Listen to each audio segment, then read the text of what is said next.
Hello, my name is Ridge Weston, and for my Games We Play final project, I'm going to be doing a podcast on a lit review and an interview that I did on the question, do violent video games cause children to become more violent later on in life? Now, after conducting an interview with Dave Carter, and Dave Carter being the man who runs the University of Michigan Video Game Archive, I will link in his own introduction to our interview right here. Hi, so my name is Ridge Weston. I'm here with David Carter, and he runs the University of Michigan Video Game Archive. And I'm just going to ask him a couple of questions on how he feels about the statement, do violent video games cause children to be more violent later on in life? So, I guess the first question, where did you go to school, and what's your profession, and just kind of tell us a little bit about what you do.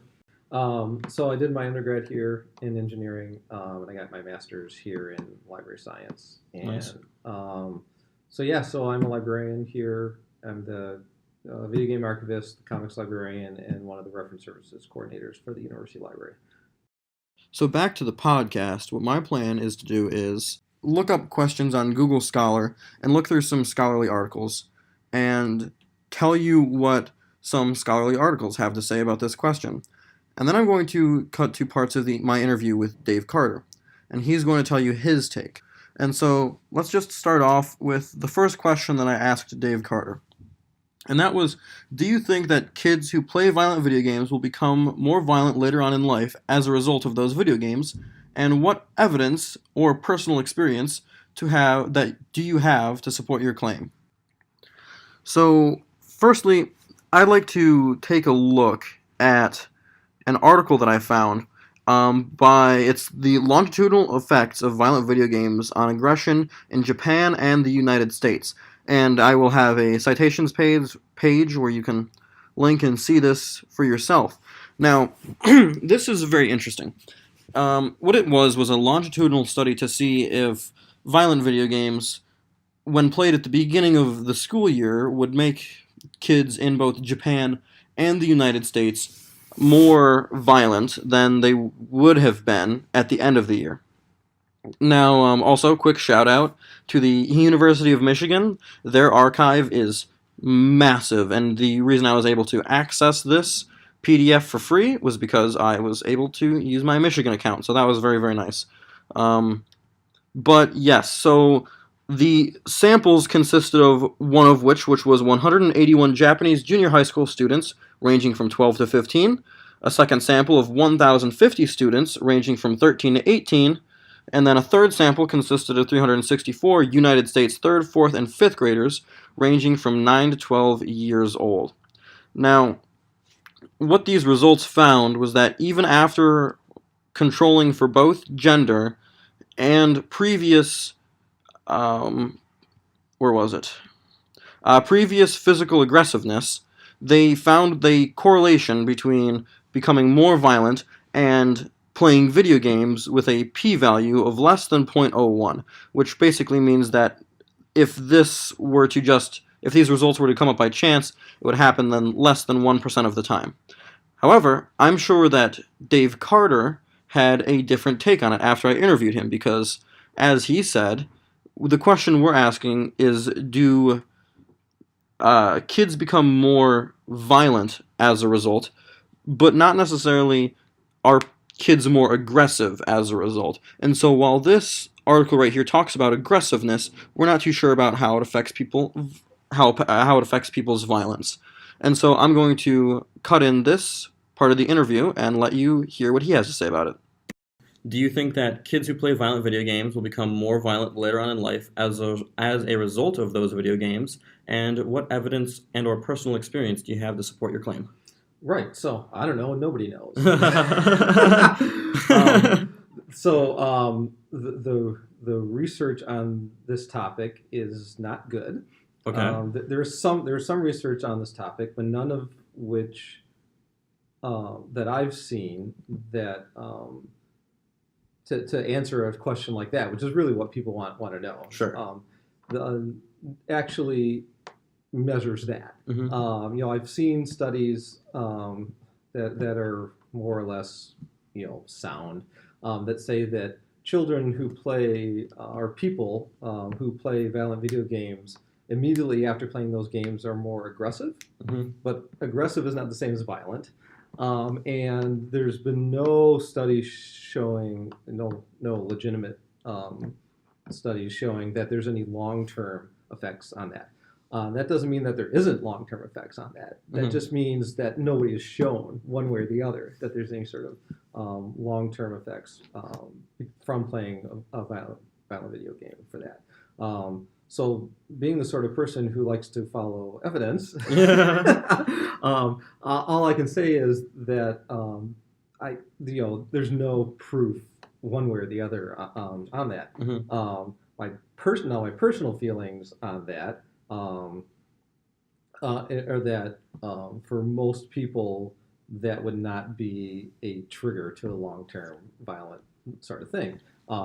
Would it be possible that some people may be triggered to that? Perhaps. Would they have been triggered by something else to become violent in their adult life? Perhaps.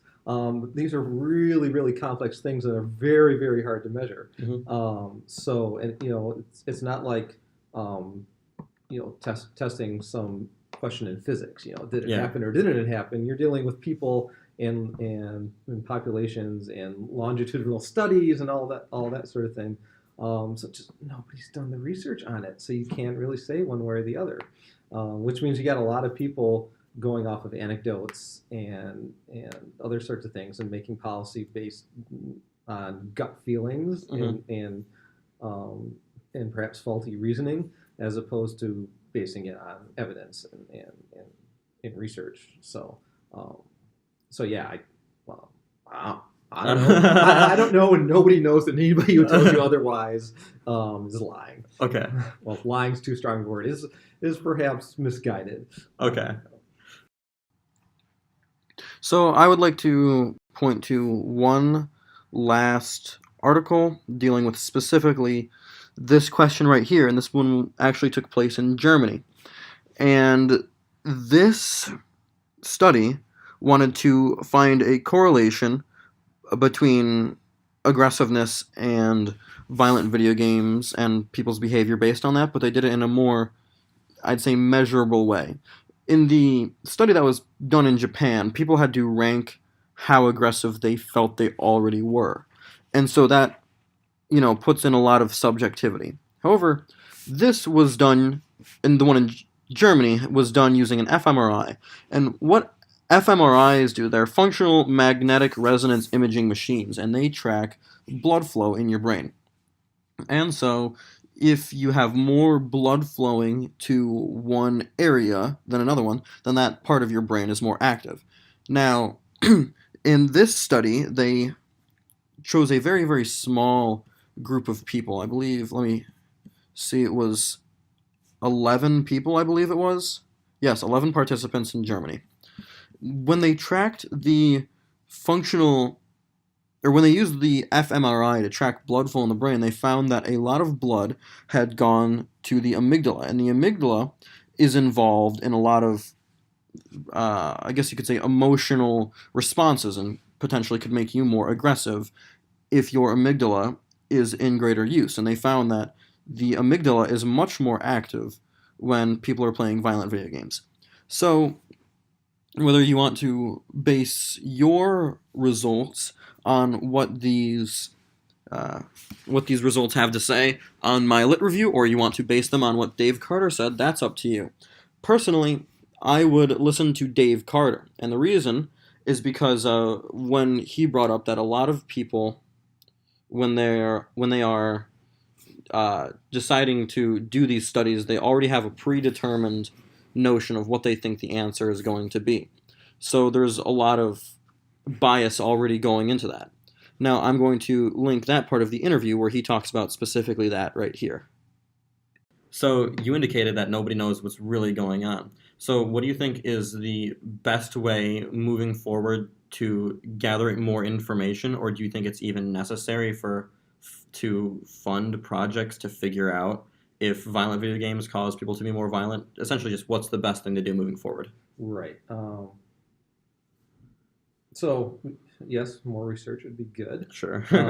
a lot of what I've seen are people who want to do that sort of research have an agenda going into it. They either want to show that violent video games cause people to be violent, or they want to show the opposite, that violent video games don't cause people to be opposite. I think that colors the sort of study that they put together, which is why I say there are lots of studies on this, but I don't find many of them to be terribly persuasive, because I don't think that they were put together very well on that. And so, for the most part, that was my interview with David Carter. I will link the full interview either down below, or I'll put it somewhere on the screen. You can take a look. If it pops up now, then there it is. If it's not up right now, well, then it'll be linked down below.